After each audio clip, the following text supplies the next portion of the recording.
मला तर असं वाटतं की यांना सकाळचा नाश्ताही खोटं बोलल्याशिवाय जात नाही, रात्रीचं जेवणही खोटं बोलल्याशिवाय राहत नाही।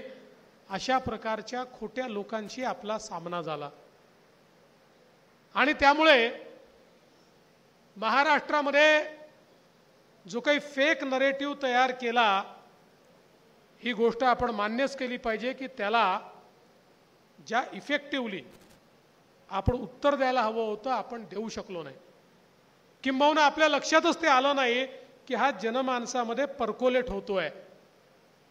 आणि मग त्याचा परिणाम काय झाला? त्याचा परिणाम असा झाला की आपली काही मतं ही त्या ठिकाणी कमी झाली। आता एकूण जर महाराष्ट्राचा आपण विचार केला तर महायुती आणि महाविकास आघाडी यांच्यामधला फरक किती आहे? आपल्याला 43.6% आणि त्यांना 43.9%, म्हणजे 0.3% फरक केवळ दोन आघाड्यांमध्ये आहे।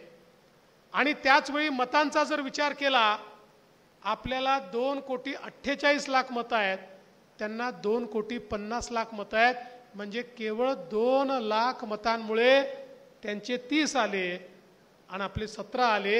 अशा प्रकारची अवस्था आपल्याला पाहायला मिळाली।